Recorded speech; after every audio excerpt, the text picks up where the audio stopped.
This is the Google Pixel 9 Pro Fold. Yes, new, more complicated name this year versus the first generation that was just the Pixel Fold. Wasn't that easy to say, but a lot has changed here. That passport-shaped design that sure was unique and in some ways kind of fun, and wider than usual phone display by today's standards, is replaced by something that has a normal aspect ratio display, 6.3-inch OLED, or Super Actua, as Google likes to call it, display. That's the same size as the Google Pixel 9 Pro. Kind of cool, right? No weird aspect ratio here. And there's a lot of other things to look at too, which we're going to do right now. So I've been using this since before release date, so I have thoroughly tested this phone, let me tell you. But I'm a real folding phone aficionado, so I really like to make sure I've tested everything thoroughly on this. And first, let's talk about, obviously, the aspect ratio. The display is different, the carry of the phone is different. It is impressive how thin it is in terms of when it's folded. It doesn't feel like such a thick brick in your pocket. Kudos to Google for achieving that. It's a stainless steel hinge with an aluminum alloy cover on it, Gorilla Glass Victus 2 covering the front and back for some sense of durability. Of course, you always have that vulnerable inner display, which is bigger than ever now. 8-inch OLED flexible, or Super Actua flexible, as they call it, display. So it's slightly not exactly square, a little bit wider than it is tall, but pretty close to square, which is the plus and the minus of folding phones. If you're watching a lot of video, for example, 16:9 aspect ratio makes a whole lot of sense. These squarish devices don't. But if you're reading web pages, news, consuming any kind of content, social media, whatever, Discord, then it can make more sense. We have Android 14 on board. Of course, one of the benefits with a Pixel is you get 7 years of OS updates and Pixel feature drop updates and security updates. How they're going to manage that in a way, I don't know, because you would think some features would be so demanding that the Tensor G4 processor wouldn't be able to, keep up. But that's something that's a selling point versus something like the OnePlus Open, which has a very similar aspect ratio overall too, and is a very compelling phone in terms of hardware. But, OnePlus is pretty slow to get out software updates, at least to the United States version of the phone. And you got the opposite thing here with Google. That you're going to be well supported with software.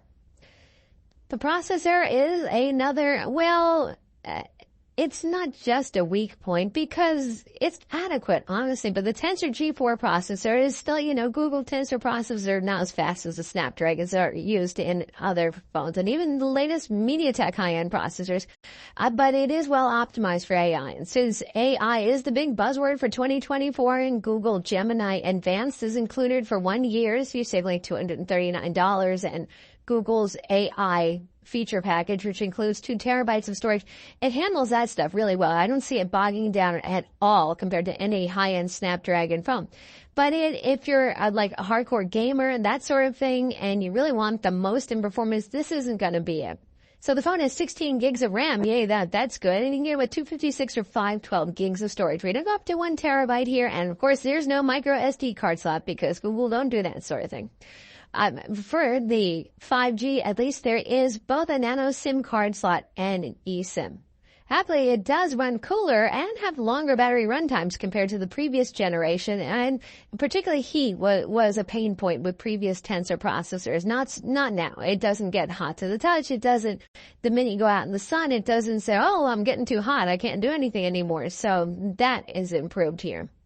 Other creature comforts you would expect, Wi-Fi 7, Bluetooth 5.3, ultra wideband, NFC, millimeter wave, and sub-6 5G on board, and SOS satellite service, just like the 9 Pro and Pro XL phones that we reviewed already.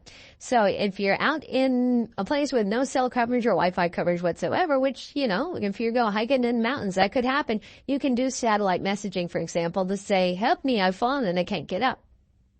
Battery is 4650 milliamp per hour, and it supports 45-watt wired charging, just basic slow Qi charging, wireless charging. At least there is wireless charging. And like I said, battery life is better. Now, the first week I had it, it actually was better. And I don't know, you get into the groove and all your apps are running, your notifications and stuff like that, but it's still noticeably better than the previous generation phone. And it keeps up, it's about equal to the Samsung Galaxy Z Fold 6 for battery life, and also the OnePlus Open, if we're going to talk about that. So, software.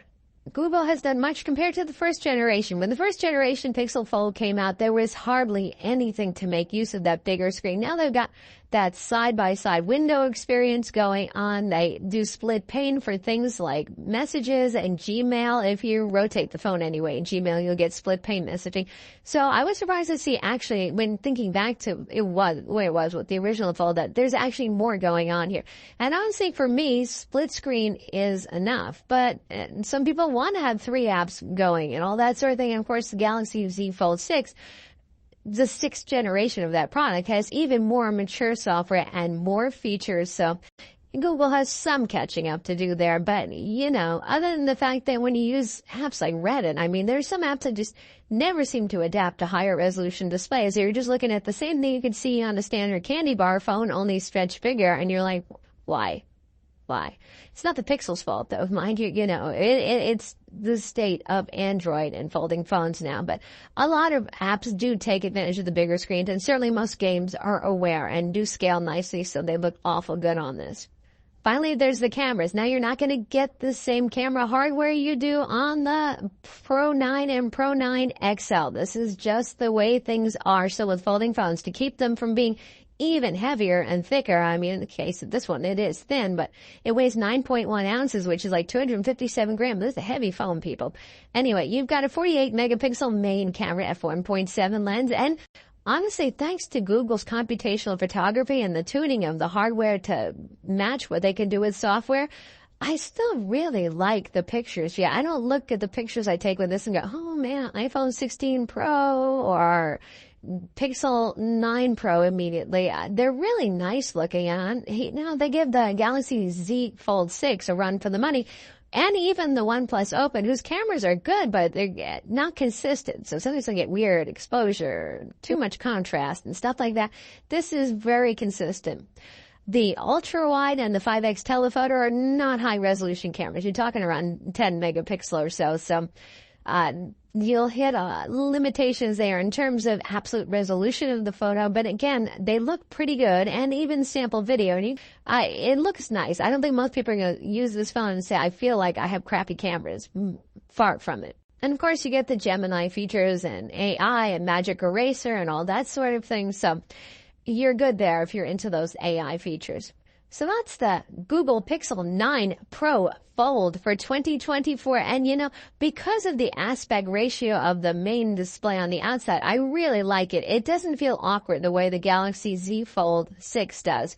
And unless, like I said, you're into gaming and all that sort of thing, the performance on this is adequate. It doesn't slow down. It doesn't seem like it's having any problems. And honestly, it plays games okay. It's not that bad. While the software features, a lack of an S Pen and all that sort of thing still give Samsung a foothold in the marketplace too. It's good to see Google advancing this and sticking with the folding form. Be sure to subscribe to our YouTube channel for more cool tech videos, and thumbs up if you like this vid.